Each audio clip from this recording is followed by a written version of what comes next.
Hello there.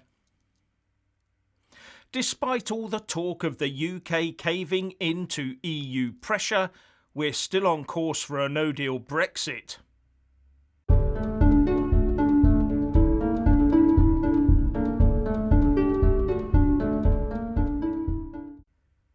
Firstly, please subscribe and like this video to give my channel a boost, and I'm always uploading new content, so please do check back daily, and a big thanks to my Patreon and PayPal supporters. Now, before I get into the meat of the video, just to put the EU attitude regarding the UK into a bit of perspective. Here we have what is declared by the EU as a health-driven blockade of the UK, stopping our goods and people entering their realm. This has, of course, caused a bit of a lorry queue in Kent. But this queue is not full of Brits. No, it's full of EU drivers trying to get their lorries and themselves back home for Christmas so they can see their families.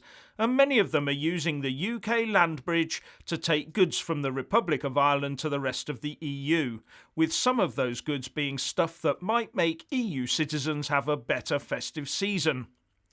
But here's what that arch-EU federalist and Belgian MEP Guy Verhofstadt had to say about it. He tweeted, together with an image of a lorry in Manston Airport, "We forgot what borders look like. Some thought they would remain open with or without the EU. They will now start to understand what leaving the EU really means." I'll let you use your own expletives over this. I won't waste my time. Now, during the morning, news was fast emerging that the UK Prime Minister Boris Johnson and his chief negotiator Lord David Frost had given in to the EU on fishing. The new offer from the UK was said to be that the UK would reclaim a lower proportion of its fish, and that every time we increased our proportion and pushed EU boats out over time, the EU would be empowered to slap tariffs on the UK. This was met with a severe backlash from Brexiteers and the UK fishing community. But the EU, obviously thinking that the UK was on the back foot, has, it seems, rejected the offer, and we're back to no agreement. And we know this is so because Parliament has not yet been recalled to pass laws that would allow a deal to be ratified.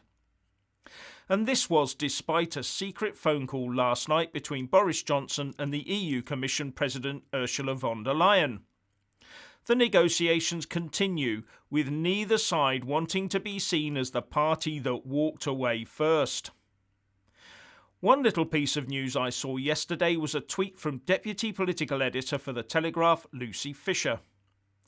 Plans are afoot for Parliament to sit next Wednesday, December the 30th, if there's a Brexit deal, government sources confirm. Aim would be for a bill to clear both houses and gain royal assent in one day. Related statutory instruments could then be passed on December the 31st.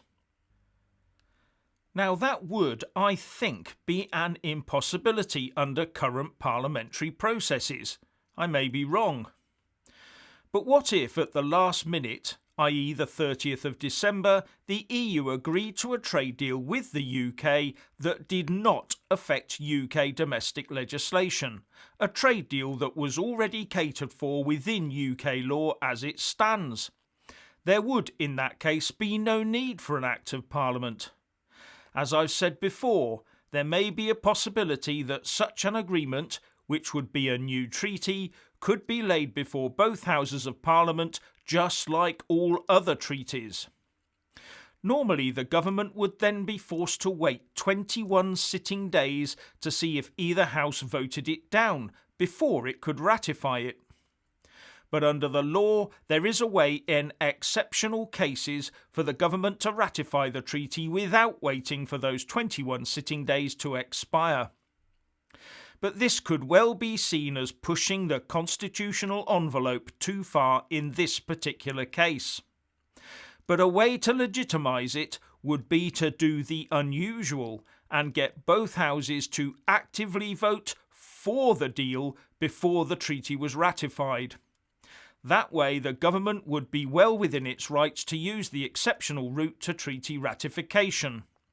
and on the EU side, they could still squeeze a deal through at a late stage because the EU Council of Leaders could provisionally ratify a trade deal with the UK without having to bother with it undergoing the scrutiny of the elected EU Parliament Chamber of MEPs.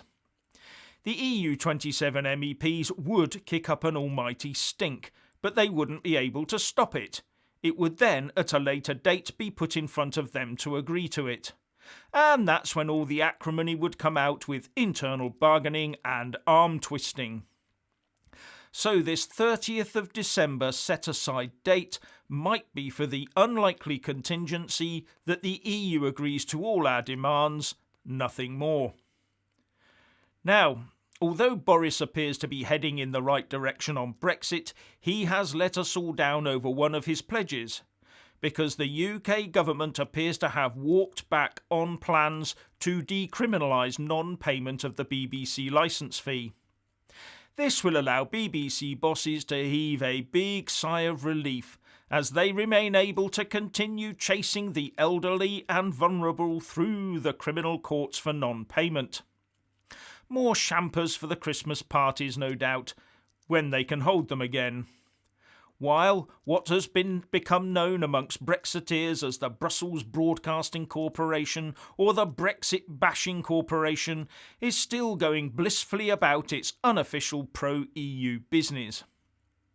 These decriminalisation plans have been shelved until at least 2022, over fears that decriminalisation would create an even harsher system with constant harassment from debt collectors and bailiffs. But let's stand back and look at this a moment. This is actually saying that civil law debt collection processes are far harsher than the criminal law proceedings that carry the threat of incarceration.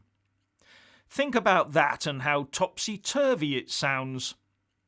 So here we have a live situation building to a crescendo right now of those who have been financially clobbered by COVID and finding themselves through no fault of their own unable to pay their credit card bills.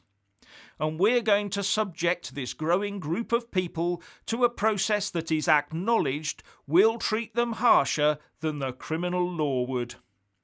Does that seem right to you? That debt collectors and bailiffs will chase and hound non-payment in a way that's worse than criminals would be pursued and treated by the police.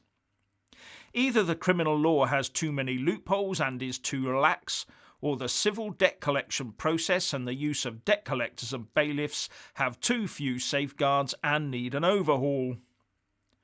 Or is it that Boris is too frit to take the BBC on? Maybe he's had an opportunity of participating in one of these Strictly Come Slobbing type programmes dangled in front of his nose.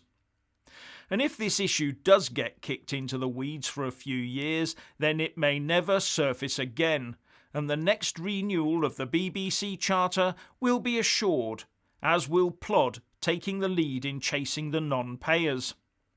Disappointing if this opportunity is missed. Anyway, if you want to hear more from me, please don't forget to subscribe and also press that little bell or you won't get any notifications. And if you want to see more of me, buy a mug with my mug on it by following the link in the descriptions box below and support me on Patreon or PayPal. So what do you think about the current state of Brexit and the Boris backing down on the BBC? Please share and comment, and thank you for watching.